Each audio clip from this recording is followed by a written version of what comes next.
दोस्तों, क्या आप जीवन में हताशा और निराशा से जूझ रहे हैं? क्या आपको लगता है कि आपके बुरे दिन कभी खत्म नहीं होंगे? तो यह कहानी आपके लिए है। यह कहानी है एक ऐसे युवक की जो अपने जीवन में बहुत दुखी था। वह अपनी पत्नी, बच्चों और परिवार को भी खुश नहीं रख पा रहा था। हताश होकर वह एक महात्मा के पास जाता है और महात्मा से कहता है, महात्मा जी, मैं अपने जीवन से बहुत दुखी हूं। मैं अपनी बीवी, बच्चों और अपने परिवार को भी खुश नहीं रख सकता। मैं अपने लिए भी कुछ नहीं कर पा रहा। कभी कभी तो मुझे अपनी जिंदगी को खत्म कर देने के भी ख्याल आते हैं। महात्मा जी, आप इतनी साधनाएं करते हैं, इतनी तपस्या करते हैं। महात्मा जी, क्या आप मुझे कोई ऐसा मार्ग बता सकते हैं जिससे मैं अपने बुरे वक्त से बाहर आ सकूं? मेरा बहुत बुरा समय चल रहा है। 2 वक्त की रोटी का इंतजाम करना भी मेरे लिए बहुत मुश्किल हो गया है। महात्मा जी, अब आप ही बताइए कि ऐसे वक्त में मैं जिंदा रहूं तो कैसे रहूं, कैसे अपने परिवार को खुश रहूं। कृपया करके कोई साधारण सा तरीका बताने की अनुकंपा करें ताकि मैं आसानी से समझ सकूं, क्योंकि मैं बहुत पढ़ा लिखा नहीं हूं। महात्मा जी, अगर आप बड़ी बड़ी ज्ञान की बातें करेंगे तो शायद मैं कभी समझ भी नहीं पाऊंगा। यह सुनकर महात्मा ने मुस्कुराते हुए कहा कि तुम एक काम कर सकते हो। मेरा उसने सामने की तरफ इशारा करते हुए कहा कि उस ऊंची पहाड़ी पर एक मंदिर है और उस मंदिर के पास चींटियां का एक घर है जहां पर हजारों चींटियां रहती हैं। तुम्हें सुनने में बड़ा अजीब लगेगा, लेकिन वो चींटियां उस मंदिर की जमीन को खराब कर देती हैं। उस मिट्टी की उपजाऊ शक्ति वो खत्म कर देती है, जिसके कारण वहां पर कोई भी घास या कोई भी पेड़ पनप नहीं पाती है। तुम मेरा एक काम करो, उसके बाद मैं तुम्हें तुम्हारे सवालों के जवाब दूंगा। तुम 7 दिन तक रोज उस पहाड़ी पर जाओ और उस चींटियां के घर को तोड़ दो, उसको तहस नहस कर दो। मंदिर के आसपास जब भी तुम्हें कोई चींटियों का घर दिखे तो उसे वहीं पे तहस नहस कर देना। लेकिन याद रहे, घर को तोड़ने में कोई भी चींटी मरने नहीं चाहिए। इस बात को समझने का प्रयास करते हुए वो युवक वहां से चला गया। शायद उसको कुछ समझ में नहीं आया था कि महात्मा जी ऐसा क्यों करवा रहे हैं। वो तो उन चिड़ियों पर अन्याय कर रहे हैं, उनका घर तोड़वा रहे हैं, उन्हें नुकसान पहुंचा रहे हैं। आखिर कौन महात्मा ऐसा करेगा? लेकिन फिर भी उस महात्मा की बात मानते हुए वो युवक अगले दिन से ही पहाड़ी पर जाना शुरू कर देता है। जब वो युवक पहले दिन पहाड़ी पर पहुंचता है तो देखता है कि बहुत सारी चींटियां अपना खाना जुटाने में लगी हुई है। अनाज के छोटे छोटे कण उठाकर सारी चींटियां कतार से चल रही थीं और अपने घर में जमा करती जा रही थीं। ये देखकर पहले तो उस युवक का मन कमजोर पड़ गया और उसने सोचा कि ये इतनी मेहनत करके अपना घर भर रही है और मैं इनके घर को तबाह कर दूंगा तो इनको कितना बुरा लगेगा। लेकिन फिर उस युवक ने उस महात्मा की बात याद करते हुए उस घर को तोड़ना शुरू कर दिया। जल्द ही चींटियों में हाहाकार मच गया। वो इधर उधर दौड़ने लगी। अभी तक जो कतार में चल रही थी अब वो बिखर गई और इधर उधर अपनी जान बचाने के लिए भागने लगी। थोड़ी देर में घर टूट गया और सारी चींटियां इधर उधर छुपने के लिए भाग चुकी थीं। ये करने के बाद वो युवक दुखी मन से वापस अपने घर पर लौट आया। उसका मन परेशान था, दुखी था, पश्चाताप से भरा हुआ था। फिर उसने अपने बिस्तर में रात में लेटे लेटे ही सोचा कि अब तो उन चींटियों का घर तबाह हो चुका है। अब वह वापस जाने से क्या प्रयोजन है? अब क्या फायदा होगा? क्योंकि चींटियों का घर तहस नहस करने के लिए महात्मा जी ने कहा था, जो मैं कर चुका हूं। लेकिन फिर कुछ सोचकर अगले दिन उसने फिर से जाने का निश्चय किया और अगले दिन सुबह सुबह उठकर वो वापस उसी पहाड़ी पर पहुंच जाता है जहां पिछले सुबह उसने उस घर को तहस नहस कर दिया था। लेकिन वो ये देखकर चौंक जाता है कि उन चींटियों ने फिर से अपना घर उसी जगह पर बना लिया था और अब वो फिर से अपने घर के लिए सामान इकट्ठा करने में जुटी हुई थी। उस आदमी को देखकर लगा कि ये चींटियां कितनी मूर्ख है।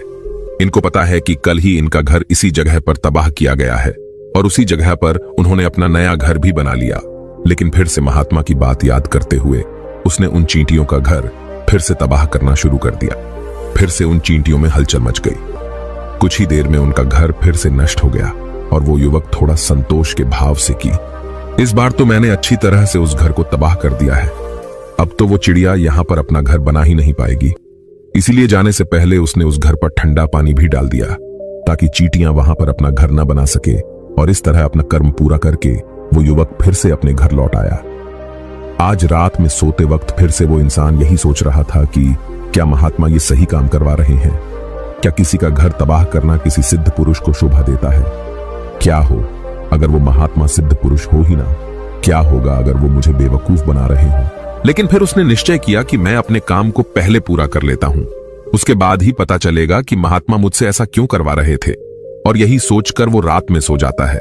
अगले दिन सुबह उठकर वो फिर से उसी पहाड़ी की ओर निकल जाता है। पहाड़ी पर पहुंचकर वो उसी जगह पर पहुंचता है जहां पर उसने उनके घर को तबाह कर दिया था, और वो ये देखकर खुश हो जाता है कि वहां पर कोई भी घर नहीं था। सारी चींटियां वहां से भाग चुकी थीं। अब उसने सोचा कि अब मेरा रोज रोज आने का क्या प्रयोजन, क्योंकि चींटियां तो अपना घर बदल चुकी हैं और महात्मा जी ने मुझे 7वें दिन आने के लिए कहा था, लेकिन आज तो तीसरा ही दिन है। अब बाकी 4 दिन वापस आने का क्या प्रयोजन। और यही सोचकर उसने निश्चय किया कि यहां से वो सीधा उसी महात्मा के पास जाएगा और उनको ये सारी खबर बता देगा। जब वो वापस मुड़कर उस पहाड़ी से उस महात्मा की चींटियों की तरफ जाने लगा तो उसने देखा तो अचानक उसकी नजर एक और घरौंदे पर पड़ी जो कि चींटियों का ही बनाया हुआ था। मतलब कि वो घरौंदा चींटियों ने ही बनाया था और अब वो चींटियां नए घर में वास कर चुकी थीं। ये नया घर उनके पुराने घर से थोड़ी ही दूरी पर था, और जब उसी युवक की नजर उस घरौंदे पर पड़ी तो उसने सोचा कि शायद महात्मा को पता था कि ये कूटियां अपना घर यहां से बदलकर किसी दूसरी जगह पर बना लेगी, इसीलिए उन्होंने मुझे 7वें दिन आने के लिए कहा था। और ये विचार करके वो उसका नया घर भी तोड़ने के लिए पहुंच जाता है। जब वो वहां पहुंचा तो चींटियां उसी तरह अपने कार्य में लगी हुई थी। वो अपने लिए खाना इकट्ठा कर रही थी और अपने घर में जमा करती जा रही थी जो पुराना घर टूटा था। वहां भी अनाज के कारण बचे हुए थे और चींटियां वहां से भी अनाज इकट्ठा कर करके वापस अपने नए घर में ला रही थी। अब यहां पर फिर से युवक का मन थोड़ा कमजोर पड़ गया, क्योंकि वो खुद भी कमजोर था, खुद भी वक्त का मारा हुआ था। इसीलिए उसके मन में उन चींटियों के प्रति दया का भाव उमड़ रहा था। उनके ऊपर उसे दया आ रही थी। वो चाहता था कि उनकी मदद करे, लेकिन वो उल्टा उनको नुकसान पहुंचा रहा था।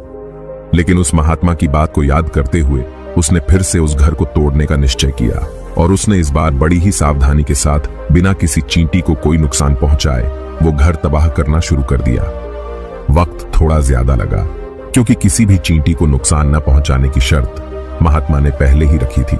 इसीलिए उसको बड़ी सावधानी के साथ उन घरों को तबाह करना था। लेकिन आखिरकार उसने उस घर को भी तबाह कर दिया, और उस घर को तबाह करने के बाद वो बड़े ही दुखी मन से, इस बार वो पहले से भी ज्यादा दुखी था, क्योंकि उसने उनका नया घर भी तोड़ दिया था। वो उन चींटियों को बसने ही नहीं दे रहा था, और वो अब अपने आप को शैतान या दानव समझने लगा था। लेकिन फिर भी उस महात्मा की बात को मानते हुए वो अपने घर पर दुखी मन से वापस आ गया। रात में सोने से पहले एक बार उसने फिर से सोचा कि मैं कितना बड़ा शैतान हूं, कितना बड़ा दानव हूं। पुराना घर तो छोड़ो, मैं उन चींटियों को कहीं भी बसने के लिए कोई जगह ही नहीं दे रहा हूं। वो चींटियां मेरे बारे में क्या सोचती होंगी, वो कितना दुत्कारती होंगी उस परमात्मा को जो मेरे द्वारा ये काम करवा रहा है। लेकिन फिर भी उसने अगले दिन जाने का निश्चय किया, और अगले दिन सुबह सुबह वो फिर से वहां पर पहुंच गया। वो ये देखकर फिर से आश्चर्यचकित रह जाता है कि इस बार चींटियों ने एक और नई जगह पर अपना घर बना लिया था, तो पहले से भी ज्यादा ऊर्जा के साथ काम कर रही थी, और उन्होंने एक रात में पहले से भी बड़ा घर बना लिया था। और अब वो फिर से अपना अनाज और खाना इकट्ठा करने में जुटी हुई थी। ये देखकर उस आदमी को लगा कि ये चींटियां किस मिट्टी की बनी हुई है। मैं इनको बार बार यहां से भगाने की कोशिश कर रहा हूं, और ये वहीं पर अपना घर बना लेती है। क्या इनको पता नहीं है कि मैं इन्हें यहां पर कभी भी बसने नहीं दूंगा। ये चींटी है, दिखने में इतनी छोटी है, लेकिन फिर भी ये मुझसे हार नहीं मान रही है। बड़ी ताज्जुब की बात है। और इस बार उसने गुस्से में उस घर को तहस नहस करना शुरू कर दिया। लेकिन इस बार तहस नहस करते हुए कुछ चींटियां वहीं पर मर गईं। उसके पैरों तले कुचल दी गईं। कुचलने के बाद जब वो अपने अहंकार से बाहर आया तो उसने देखा कि गुस्से में उसने उन चींटियों को कितनी क्षति पहुंचा दी है। उसका मन पश्चाताप से भर गया और वो रोता हुआ अपने घर की तरफ बढ़ गया। रात में सोते वक्त उसने सोचा कि मैं उन चींटियों पर बहुत ज्यादा अत्याचार कर रहा हूं, अब इससे ज्यादा अत्याचार में नहीं कर पाऊंगा। और यही सोचकर वो अगले दिन उन चींटियों के लिए अपने घर से थोड़ा आटा लेकर उसी पहाड़ी पर पहुंच जाता है। आज उसके मन में उन चींटियों के प्रति श्रद्धा का भाव था, दया का भाव था। आज वो उनकी मदद करना चाहता था। और जब वो वहां पर पहुंचा तो चींटियां फिर से अपने नए घर को बनाने में जुटी हुई थीं। उसने बड़ी ही करुणा के साथ उन चींटियों को अपना लाया हुआ आटा खिलाया, और अगले 3 दिनों तक वो ऐसा ही करता रहा। वो रोज सुबह जाता और उन चींटियों को अपने हाथों से आटा खिलाता। 7 दिन के बाद वो युवक उस महात्मा के पास पहुंच जाता है और महात्मा जी से हाथ जोड़कर बोलता है, हे महात्मा जी, मुझे माफ कर देना। मैंने उन चींटियों का घर तबाह करने के लिए बहुत कोशिश की। महात्मा जी, मैंने उनका घर तबाह किया भी, एक बार नहीं 4-4 बार मैंने उनका घर तोड़ा। उसके बाद मैं हिम्मत नहीं कर पाया, उनके घर को नहीं तोड़ पाया। मैं समझ सकता हूं कि मैंने आपका काम पूरा नहीं किया, और इसके बदले आप मुझे वो तरीके भी नहीं बताएंगे जो कि मुझे मेरे बुरे समय से बाहर निकाल सकते हैं, लेकिन मुझे इसका कोई खेद नहीं है। मुझे लगता है कि मैंने जो किया वो सही किया, इसीलिए मैं आपसे आज्ञा लेकर वापस जा रहा हूं। कृपया मुझे वापस अपने घर जाने की आज्ञा दीजिए। यह सुनकर महात्मा ने मुस्कुराते हुए कहा कि अरे बेटा, कहां चल दिए, रुको तो सही, जलपान तो कर लो, थोड़ी देर ठहर जाओ, उसके बाद चले जाना। और ये कहकर वो महात्मा उस युवक के लिए पानी लेकर आते हैं। पानी पिलाने के बाद महात्मा उस युवक से पूछते हैं कि तुम मुझे ये बताओ कि आखिर तुम उन चींटियों का घर तबाह क्यों नहीं कर सके? वो चींटियां तो छोटी छोटी है और तुम इतने विशालकाय हो, फिर भी तुम उन छोटी छोटी चींटियों का घर तबाह नहीं कर पाए। कहां है तुम्हारी शक्ति, तुम्हारा बाहुबल? इसका जवाब देते हुए उस युवक ने कहा कि हे महात्मा, मैंने उन चींटियों का घर तबाह कर दिया था, बार बार किया था। एक बार तो अपने गुस्से में उन चींटियों को भी मैंने हानि पहुंचा दी थी, लेकिन जिस दिन मैंने उनको हानि पहुंचाई, उसी दिन मेरे को लगा कि मैं इनको क्यों हानि पहुंचा रहा हूं, क्यों इनको इतनी नुकसान पहुंचाने की बजाय उनकी सहायता करनी शुरू कर दी। ये सुनकर उस महात्मा ने कहा कि यही तो सीखने की बात है। एक छोटी सी चींटी हमें जीवन का संदेश दे जाती है। मैंने तुम्हें उन चींटियों का घर तबाह करने के लिए नहीं भेजा था, मैंने तुम्हें इसलिए भेजा था ताकि तुम उन चींटियों से सीख ले सको। तुम्हें क्या सीख मिली, उन चींटियों से क्या मुझे बता सकते हो? यह सुनकर उस युवक ने पूरी कहानी बयां कर दी। पूरी कहानी सुनने के बाद महात्मा ने मुस्कुराते हुए कहा कि बेटा, पहली सीख जो इन चींटियों से लेने की थी वो ये थी कि तुमने कितनी ही बार उनके घर को तोड़ने की कोशिश की, कितनी ही बार प्रयास किया कि उनका घर तबाह हो जाए, लेकिन वो हर बार अपना नया घर बना लेती थी। उन्होंने कभी भी हार नहीं मानी। अगर वो हार मान लेती तो वो चींटियां तुम्हें वहां पर नहीं मिलती। जीवन कार्यशीलता का नाम है, कर्मशीलता का नाम है, लेकिन हम मनुष्य एक दो बार हार मिलने पर ही टूट जाते हैं, हताश हो जाते हैं और फिर जीवन में प्रयास ही नहीं करते। और कुछ लोग तो अपनी जिंदगी को खत्म करने पर उतारू हो जाते हैं। लेकिन जानवरों में तुमने एक बात देखी होगी कि वो अपना जीवन खुद से, स्वयं से कभी खत्म कर ही नहीं सकते हैं। तुमने कभी नहीं सुना होगा कि किसी जानवर ने आत्महत्या कर ली, चाहे वो जानवर कितना ही भूखा क्यों ना हो, कितना ही दुखी क्यों ना हो, लेकिन वह अपने जीवन के लिए हमेशा संघर्ष करता रहता है। लेकिन वहीं पर दूसरी तरफ हम मनुष्य एक दो बार हताश होने पर ही अपना जीवन खत्म कर लेते हैं। जीवन तो कर्मशीलता है, कर्म करने का नाम है जीवन, और मृत्यु आखिरी विश्राम है, परम विश्राम है। इसीलिए मृत्यु से पहले कर्म करना कभी मत छोड़ना, क्योंकि मृत्यु के बाद तो तुम परम विश्राम में चले ही जाओगे। तो उससे पहले कर्म करना क्यों छोड़ रहे हो, क्यों हताश हो रहे हो? अगर तुम्हारा एक घर टूट गया है तो दूसरा घर बनाने का प्रयास करो, कोशिश करो, और कोशिश करने वालों की कभी हार नहीं होती। जीवन में सफलता उसी को मिलती है जिसने मुसीबतों का सामना किया है, क्योंकि जीवन एक संघर्ष है एवं इसका सामना प्रत्येक व्यक्ति को करना होता है। सफलता सभी को अच्छी लगती है, हर व्यक्ति अपने सपने को पूरा करने की कोशिश भी करता है, लेकिन थोड़ी सी परेशानी आने पर उसे लगता है कि उसके रास्ते में बहुत बड़ी बाधा आ गई है और उसके सारे मार्ग बंद हो गए हैं, जिस कारण से वह हतोत्साहित हो जाता है। उसे लगता है उसके प्रयास व्यर्थ हो गए हैं। अधिकांश लोगों के साथ ऐसा ही होता है, लेकिन दूसरी ओर दुनिया में ऐसे लोग भी हैं जिन्होंने विषम से विषम परिस्थितियों में हार नहीं मानी, लगातार अपने सपने को पूरा करने में लगे रहे, क्योंकि उन्हें कभी ऐसा लगा ही नहीं कि वह हार रहे हैं। मन का डर हमेशा हमें आगे बढ़ने से रोकता है।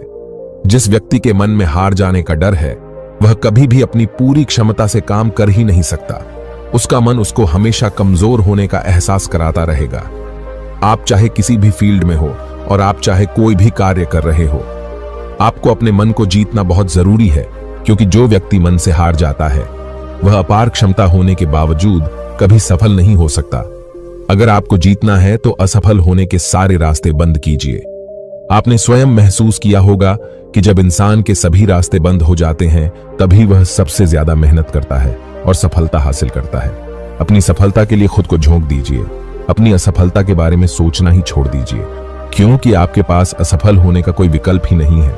खुद को असफल होने का कोई विकल्प ही मत दीजिए। डरो नहीं, कोई भी समस्या आपकी क्षमता से बड़ी नहीं है। ये तुम उन चींटियों से देख चुके हो। देखने में तुमसे कितनी छोटी है वो चींटियां और तुम इतने बड़े हो, लेकिन उनका मन तुम्हारे मन से इतना बड़ा है, इतना विशाल है, इतना दृढ़ संकल्प ही है कि इतनी बार घर टूटने पर भी उन चींटियों ने कभी हार नहीं मानी। दूसरी सीख ही यहां से लेने की थी, वो ये थी कि जब भी हमारे ऊपर बुरा समय आता है, हमें लगता है कि यह समय कभी नहीं जाएगा, यह समय मेरे जीवन को बर्बाद कर देगा, मुझे कभी नहीं जीने देगा, और अपने इन्हीं ख्यालों से, अपने इन्हीं विचारों से, जिनका असलियत में कोई भी अस्तित्व नहीं है, वो सिर्फ विचार है और वही विचार हमारे मन को दुखी कर देते हैं और इसीलिए हम प्रयास करना भी छोड़ देते हैं। लेकिन तुम खुद सोचो कि बार बार प्रकृति हमें क्षति पहुंचाएगी, नुकसान पहुंचाएगी, लेकिन कब तक पहुंचाएगी? अगर हम बार बार फिर से उठ के फिर से नया प्रयास करते रहेंगे तो प्रकृति भी हमारे सामने घुटने टेक देगी और वो भी एक दिन हमारे ऊपर दयावान हो जाएगी, कृपालु हो जाएगी और वो हमें सब कुछ देने लगेगी जिसकी हमने कभी कामना की थी। तुमने खुद देखा कि तुम उन चींटियों को तबाह करने के लिए पहुंचे थे, लेकिन बाद में तुम ही उन चिड़ियों को अनाज और आटा देने लगे।